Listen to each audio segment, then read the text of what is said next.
our next practical is to add two complex numbers. In our earlier practical, we have added two-dimensional array. Now, in this practical, we are adding two complex numbers. Okay. So complex number में दो हिस्से हैं. One is real part, another is imaginary part. Real का real से addition, imaginary का imaginary से addition. और answer कैसे आएगा? Real and imaginary. Okay, very simple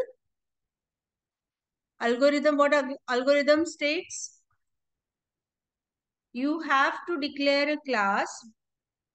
Suppose I am writing the name of the class as complex. Okay, so I have to access two data members. One is real and another one is imaginary. And I am working with one more function, that is add complex. I know get data, I know display. So the new one for this practical is add complex. फिर अभी मैंने create objects करके complex class का object create किया. For example C1, C2 and C3.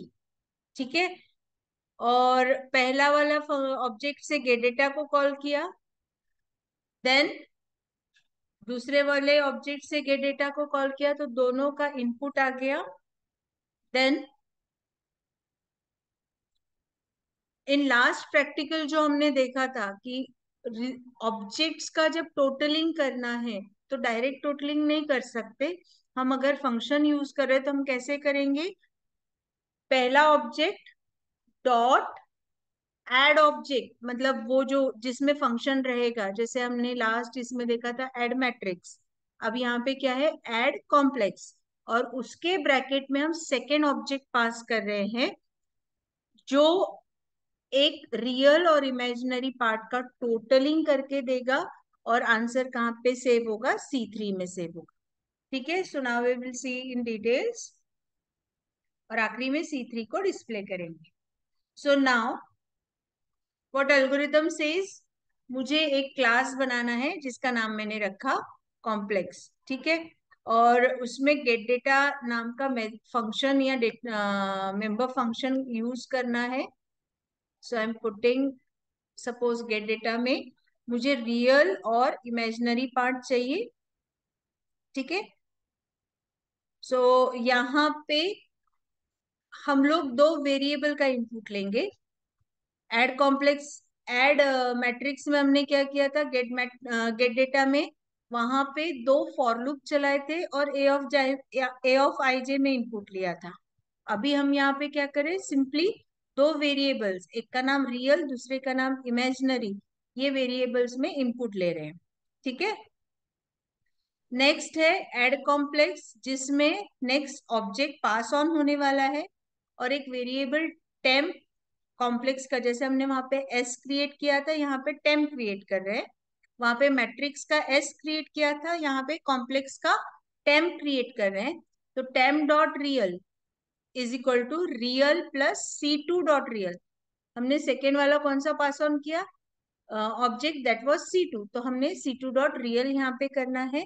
फिर जैसे temp का imaginary is equals to imaginary plus C2 का इमेजिनरी, और टेम्प को हम रिटर्न करेंगे. ठीक है.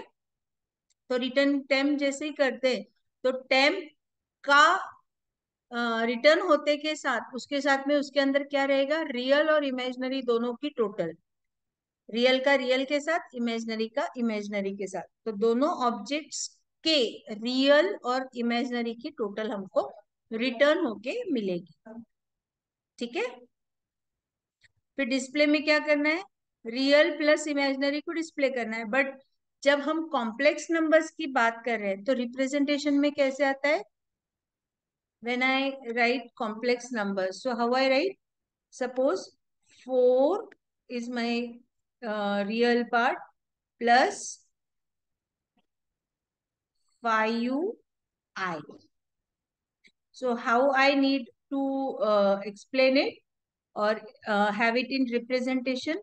ये मेरा रियल वेरिएबल से आ गया, ये प्लस साइन मैंने कॉन्केटिनेट करना है, 5 ये मेरा इमेजिनरी से आ गया और आई ये मुझे कॉन्केटिनेट करना है। तो यूजर को क्या दिखना चाहिए, 4 प्लस 5i। जब मैं ऐसा लिखती हूं तो that becomes my complex number, right?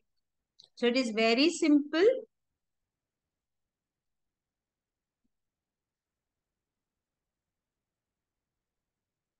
Now next is, क्या स्टार्ट करना है? जब मैं स्टार्ट और स्टॉप के बीच में की बात कर रही हूं तो it comes up in void main. तो वॉइड मेन में क्या करना है, कॉम्प्लेक्स क्लास के 3 ऑब्जेक्ट्स क्रिएट करने हैं, C1, C2 and C3। C1 से गेट डेटा कॉल करना है, C2 से गेट डेटा कॉल करना है, और C3 में C1 डॉट, अभी देखो कॉपी पेस्ट का नतीजा समझ में आ रहा है? एड मैट्रिक्स की जगह क्या होना चाहिए था, एड कॉम्प्लेक्स, एड कॉम्प्लेक्स और ब्रैकेट में C2, ठीक है, और फिर C3 डॉट डिस्प्ले। अब एड कॉम्प्लेक्स क्या करेगा, डिक्लेयर करेगा कॉम्प्लेक्स को, टेम्प को डिक्लेयर किया हमने, बट वो कैसा है, कॉम्प्लेक्स का ऑब्जेक्ट है। Temp dot real is equal to real plus C dot real, temp dot imaginary is equal to imaginary plus C dot imaginary.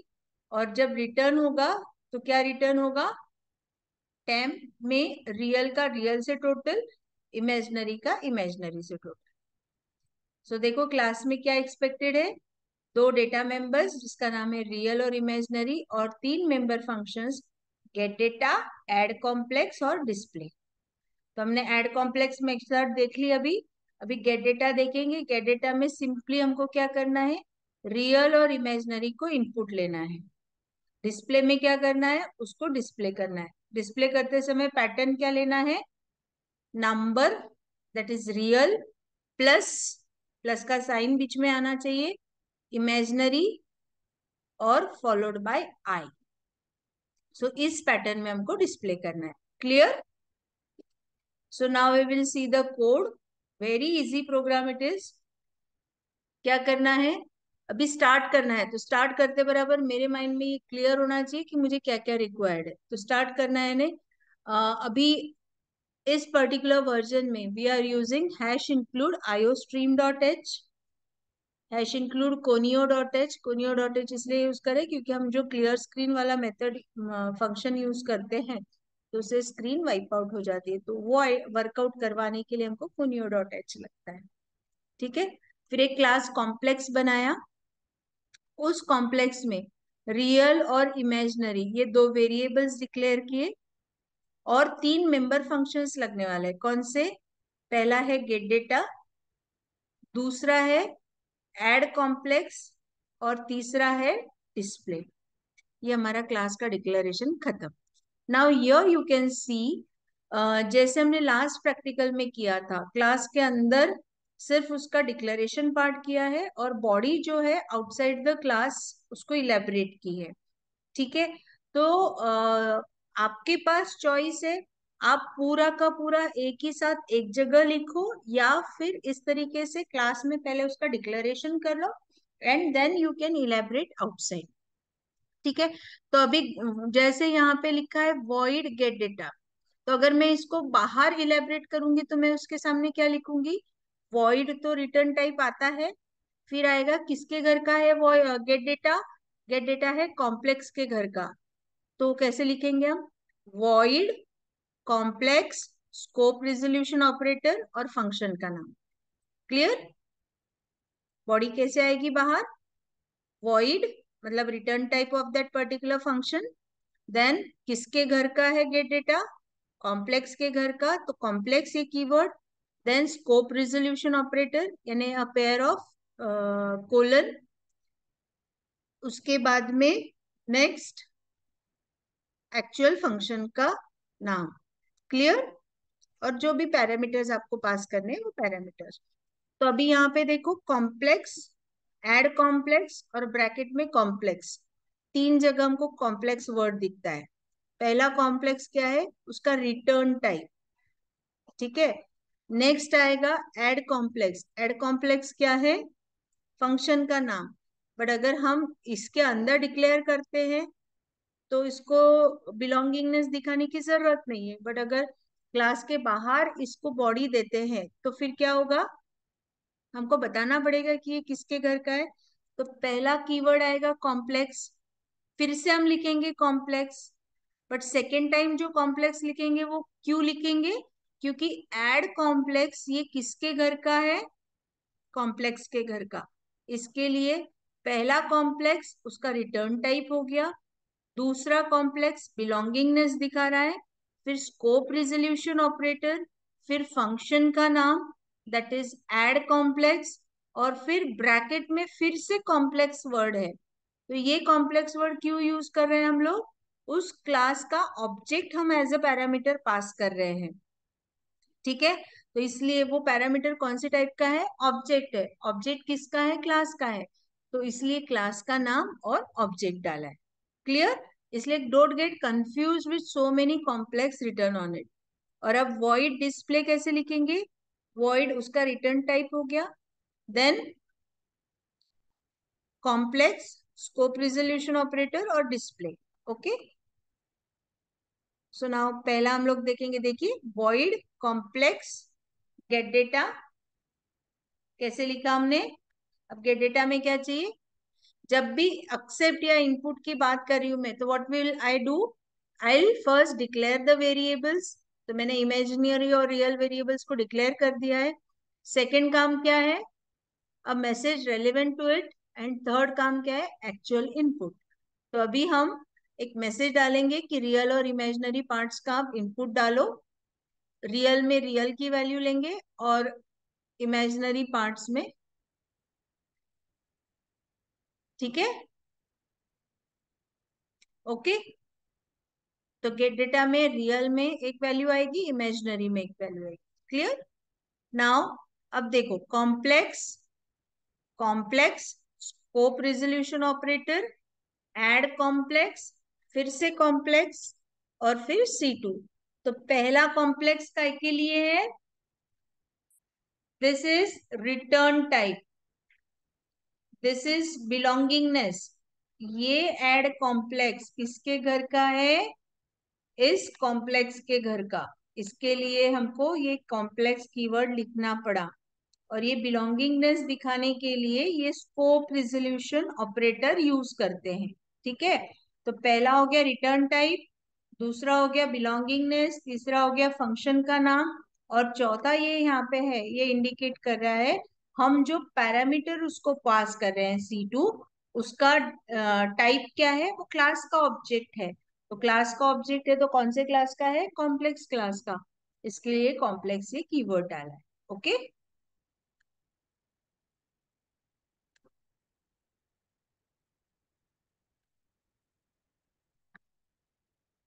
सो उसको ओपन किया, फिर एक टेम्प नाम का वेरिएबल बनाया। बट कैसा है वो, क्लास का ऑब्जेक्ट। तो ऑब्जेक्ट कैसा क्रिएट होगा, क्लास का नाम और टेम्प फॉर एग्जाम्पल। अब रियल में रियल की टोटल आनी चाहिए। तो अभी इमेजिन करो, I am using suppose 4 + 5i. This is my first complex number, and second complex number is 2 + 3i. ठीक है। तो अब ये पहला वाला नंबर कहाँ से कैसे वर्क करेगा, ये पहले ऑब्जेक्ट के रियल पार्ट में जाएगा, ये पहले ऑब्जेक्ट के इमेजिनरी पार्ट में जाएगा। तो मेरे पास C1 के रियल और इमेजिनरी में क्या आएगा, 4 और 5 रिस्पेक्टिवली, ठीक है। अब मैंने C2 लिया, तो C2 के रियल और इमेजिनरी में क्या आएगा, 2 और 3। क्लियर। अब ये जो C1 है, जैसे लास्ट प्रैक्टिकल में भी हमने देखा था, डायरेक्टली हम रियल ले रहे हैं, ठीक है। तो ये 4 आ गया यहाँ पे, 4 प्लस, अब C2 का रियल क्या है, C2 का रियल है 2, तो यहाँ पे 4 + 2 हो जाएगा। तो ये C2 का रियल कहाँ से आया, हमने ये C2, ये जो ऑब्जेक्ट पास ऑन किया है, ये ऑब्जेक्ट के वजह से। क्लियर, ठीक है।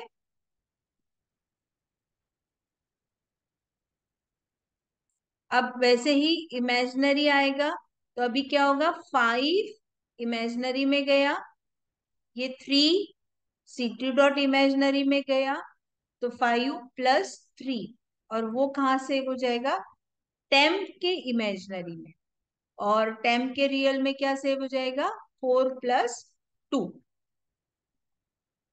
और जैसे ही मैं रिटर्न टेम्प करूंगी, तो टेम्प में क्या रिटर्न होगा, टेम्प का रियल, टेम्प का इमेजिनरी, मतलब टेम्प का रियल क्या हो गया 6, और टेम्प का इमेजिनरी क्या हो गया 8, ठीक है।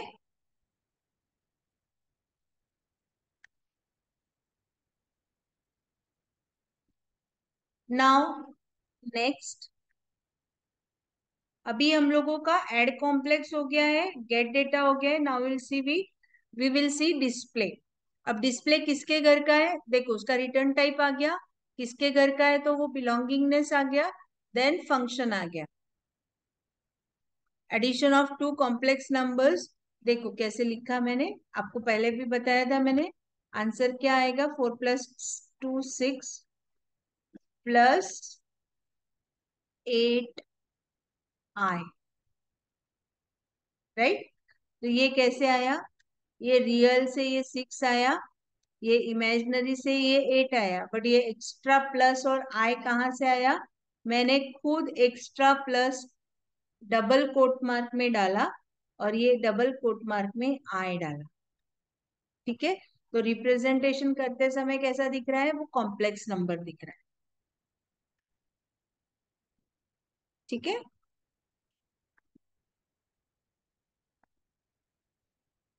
अब वॉइड मेन के अंदर हमारे को क्या करना है, क्लास के 3 ऑब्जेक्ट्स क्रिएट करने हैं। कौन से क्लास के, कॉम्प्लेक्स क्लास के, C1 C2 एंड C3। पहले का गेट डेटा लिया, दूसरे का गेट डेटा लिया, पहले ऑब्जेक्ट के गेट डेटा के वजह से पहले ऑब्जेक्ट का रियल और इमेजिनरी हमको मिल जाएगा, C2 डॉट गेट डेटा की वजह से सेकेंड ऑब्जेक्ट का रियल और इमेजिनरी मिल जाएगा। और फिर ऐड कॉम्प्लेक्स मेथड से हम क्या करेंगे, दोनों के रियल की टोटल, दोनों के इमेजिनरी की टोटल C3 के इंडिविजुअल रियल और इमेजिनरी में स्टोर कर देंगे, और उस C3 को डिस्प्ले को अगर मैं भेजती हूँ, तो वो डिस्प्ले करके देंगे। Clear, so now here you can see, suppose accept real parts of imaginary number is 4, and दूसरे का हमने लिया था यहाँ पे,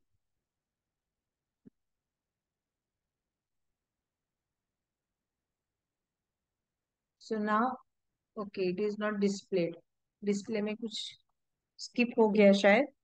सो यहाँ पे except imaginary part of imaginary number 6 था, और imaginary part of imaginary number 6 था।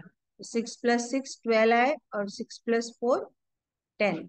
देखो आंसर कैसे लिखा है, 10 + 12i। Clear, now here you can see the program, ये प्रोग्राम ने टर्बो सी एडिटर में बनाया हुआ है, ठीक है।